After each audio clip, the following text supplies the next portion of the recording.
Hello' everyone, welcome to Yasmin's learning corner. আজি ভিডিঅ'ত আমি আলোচনা কৰিম ক্লাছ 8ৰ ছায়েন্স বুকৰ চেপ্টাৰ 1 খাদ্য উৎপাদন আৰু ব্যৱস্থাপনা। আজি আমি পঢ়িম অপতৃণৰ পৰা সুৰক্ষা। অপতৃণ মানে কি? অপতৃণ মানে হৈছে কিছুমান অলাগতিয়াল, কিছুমান অপ্ৰয়োজনীয় গছ, যিবোৰ আমি খেতি কৰোঁ বা আমি আমাৰ মনে বিচৰা যিবোৰ গছ ৰুওঁ, সেই গছবোৰৰ লগতে এই গছবোৰ নিজে নিজে গজা দেখিবলৈ পোৱা যায়। আৰু এনেকুৱা ধৰণৰ যিবোৰ গছ আছে, সেইবোৰ গছ আমি নিজৰ শস্যৰ খেতিত বা আমাৰ বাগিচাখনত থকাটো আমি কেতিয়াও নিবিচাৰোঁ। অপতৃণৰ নাম হৈছে, যেনেকুৱা এটা অপতৃণ আছে জেন্থিয়াম। জেন্থিয়াম যিটো আছে এইটো কাঁইট থকা অপতৃণ হয়, সৰু সৰু এনেকুৱা কাঁইট থকা গছ হয় জেন্থিয়াম। তাৰপিছত আৰু এটা আছে পেৰাথিনিয়াম।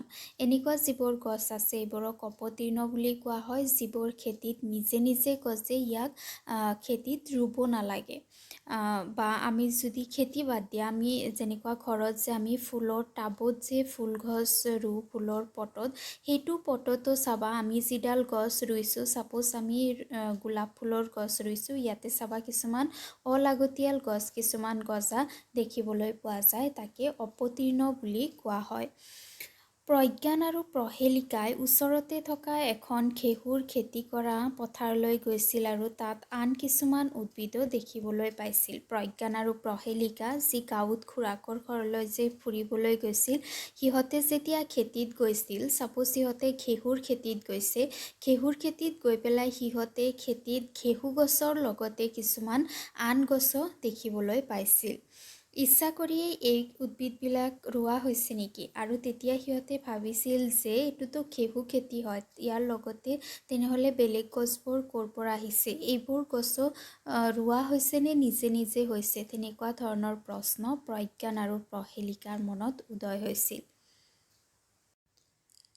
অপতৃণ কাক বোলে? খেতিপথাৰত সাধাৰণতে শস্যৰ বাহিৰেও স্বাভাৱিকভাৱে কিছুমান অপ্ৰয়োজনীয় উদ্ভিদো গজে, আৰু এনে অপ্ৰয়োজনীয় উদ্ভিদসমূহক অপতৃণ বোলে। অপতৃণ কাক বোলে?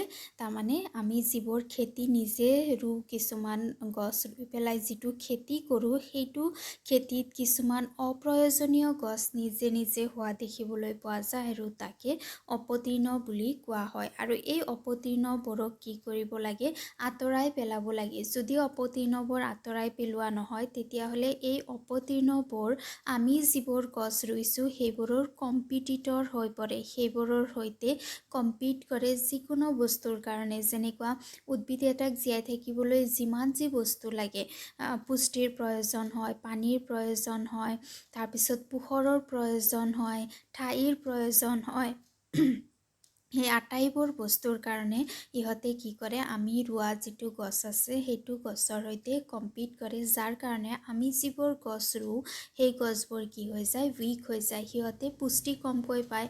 মানে অপতৃণবোৰৰ সৈতে পুষ্টি কি হৈ যায়? ভাগ হৈ যায়, যাৰ কাৰণে পুষ্টি কম পায়, ইহঁতে ঠাই কম পায়, পানী কম পৰিমাণে পায়, যাৰ কাৰণে কি হয় যে যিটো গছ আমি ৰুইছোঁ সেইটো গছ দুৰ্বল হৈ যায়। সেইকাৰণে অপতৃণসমূহক নিৰাই পেলাই দিয়া হয়।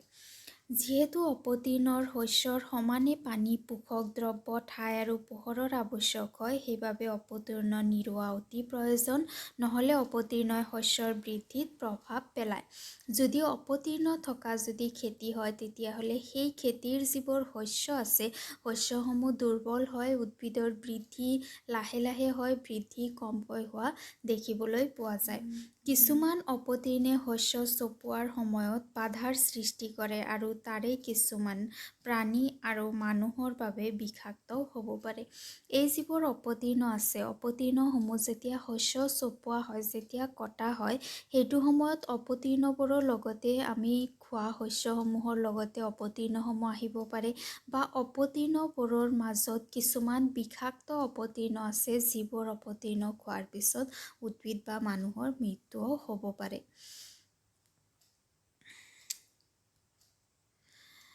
চ' যিবোৰ খেতিয়ক থাকে খেতিয়কবোৰে ইয়াৰ আগতে আমি যিমানকেইটা ষ্টেপ পাইছোঁ একেবাৰে মাটি চহোৱাৰ পৰা আৰম্ভ কৰি জলসিঞ্চনলৈকে গোটেইকেইটা ষ্টেপতে আমি দেখিবলৈ পাইছোঁ যে খেতিয়কসকলে খেতিৰ বিশেষ যতন ল'ব লাগে।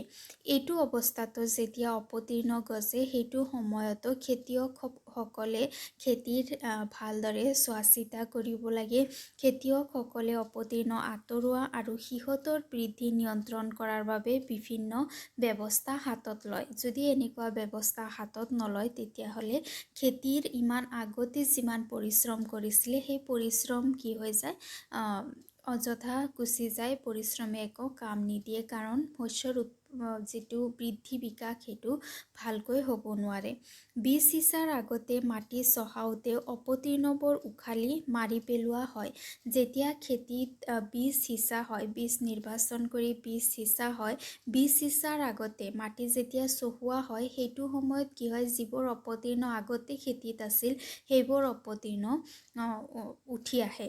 এনেদৰে উখালি অপতীৰ্ণবোৰ শুকাই মাটিৰ সৈতে মিহলি হৈ যায় আৰু এনেকৈ যেতিয়া মাটি চহাই পেলাই কেইদিনমান ৰাখি দিয়া হয় মাটিত সেইটো সময়ত ৰ'দৰ কাৰণে সেই যিবোৰ অপতীৰ্ণ থাকে সেইবোৰ মৰি যায় আৰু উপযুক্ত সময়ে সময়ে উখালি বা গুৰিত কাটি অপতীৰ্ণ খেতিৰ পৰা আঁতৰাব পাৰি। তাৰ পিছতো যেতিয়া খেতি ৰোৱা হয় সেইটো সময়তো শস্য ৰোৱাৰ পিছতো খেতিত অপতীৰ্ণ গজা দেখিবলৈ পোৱা যায় আৰু এইটো সময়ত অপতীৰ্ণ বেছিকৈ গজে কাৰণ খেতিত বিভিন্ন ধৰণৰ সাৰ ব্যৱহাৰ কৰা হয় যাৰ কাৰণে অপতীৰ্ণসমূহ বেছিকৈ গজা দেখিবলৈ পোৱা যায় আৰু যাৰ কাৰণে সময়ে সময়ে খেতিয়কসকলে ইয়াক নহ'লে উঠাই পেলাই একেবাৰে গুৰিৰ পৰা নহ'লে অপতীৰ্ণসমূহক কাটি ৰাখে। বীজ সিঁচাৰ যন্ত্ৰত অপতীৰ্ণ উখালিবলৈ ব্যৱহাৰ কৰা হয়। যিটো বীজ সিঁচা যে যন্ত্ৰ থাকে এনেকুৱা চুঙাৰ দৰে মনত আছেনে চুঙাৰ দৰে এনেকুৱা জোঙা যে যন্ত্ৰটো যে থাকে ইয়াতে বীজ দিয়া হয় আৰু ইয়াৰ সহায়ত মাটিত যে বীজ পৰে এইটোৰ সহায়তো অপতীৰ্ণ উঠাব পৰা যায়। অপতীৰ্ণ কি হয় অপতীৰ্ণ কেনেকৈ খেতি পথাৰত প্ৰভাৱ পেলাব পাৰে সেয়া আমি গম পালোঁ। এতিয়া আমি চাম অপতীৰ্ণ কেনেকৈ নিয়ন্ত্ৰণ বা ৰোধ কৰিব পৰা যায়। খেতিয়কসকলে অপতীৰ্ণসমূহক নিয়ন্ত্ৰণ কৰাৰ কাৰণে কেনেকুৱা ব্যৱস্থা গ্ৰহণ কৰে। অপতীৰ্ণ নিয়ন্ত্ৰণ কৰিবলৈ অপতীৰ্ণ নাশক বননাশক ৰাসায়নিক দ্ৰব্য যেনে 2,4-D ব্যৱহাৰ কৰা হয়। অপতীৰ্ণ নিয়ন্ত্ৰণ কৰাৰ কাৰণে অপতীৰ্ণ নাশক যাক উইডিচাইড বুলি কোৱা হয় ইয়াক ব্যৱহাৰ কৰা হয় আৰু এই যিবোৰ উইডিচাইড আছে এইবোৰ হৈছে কি কেমিকেল। অপতীৰ্ণ নাশকসমূহ সাধাৰণতে কেমিকেল হয় আৰু এই যিবোৰ কেমিকেল আছে কেমিকেলবোৰে অপতীৰ্ণসমূহক ধ্বংস কৰে যদিও ইহঁতে শস্যৰ একো ক্ষতি নকৰে। যিহেতু অপতীৰ্ণ গছ হয় গতিকে ইহঁতে অপতীৰ্ণসমূহকহে মাত্ৰ ধ্বংস কৰে কিন্তু বেলেগ যিবোৰ আমি ৰোৱা যিবোৰ গছ আছে আমাৰ ডিজিয়াৰ্ড প্লান্ট আছে ইহঁতে ধ্বংস নকৰে। এই যিবোৰ অপতীৰ্ণ নাশক আছে এইবোৰক প্ৰয়োজন সাপেক্ষে পানীত মিহলাই স্প্ৰে মেচিনৰ সহায়ত খেতি পথাৰত দিয়া হয়। তাৰমানে কি কৰা হয় এই অপতীৰ্ণ নাশকক যেতিয়া পানীৰ লগত মিহলোৱা হয় তেতিয়া ইয়াৰ যিটো প্ৰভাৱ সেইটো অকণমান কমি যায়।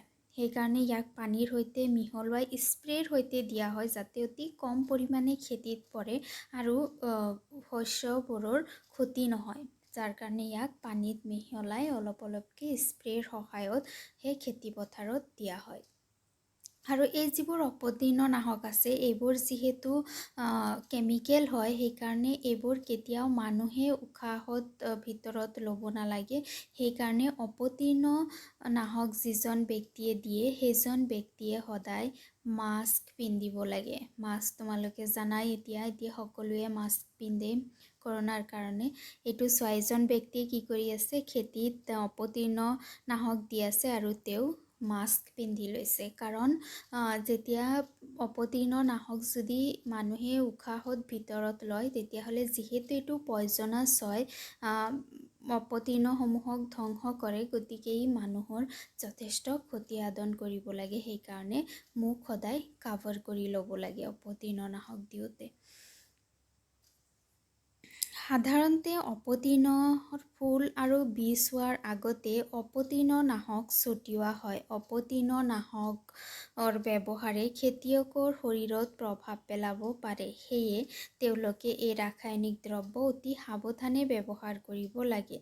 নাক আৰু মুখ কাপোৰেৰে ঢাকি ল'ব লাগে। সেইটোৱে কৈছে যে অপতৃণনাশক যেতিয়া শস্যৰ ফুল বা বীজ সৃষ্টি নহয় তেতিয়াই ইয়াক দিব লাগে। নহ'লে সেই যিটো ফল হ'ব সেইটো ফলতে বিষাক্ত পদাৰ্থসমূহ যাব পাৰে, যাৰ কাৰণে ফুল বা বীজ হোৱাৰ আগতে অপতৃণনাশকসমূহ ছটিওৱা হয় খেতি পথাৰত। আৰু অপতৃণনাশক যিজন ব্যক্তিয়ে দিয়ে সেইজন ব্যক্তিয়ে সাৱধান হ'ব লাগে, নাক আৰু মুখ ভালদৰে ঢাকি ল'ব লাগে।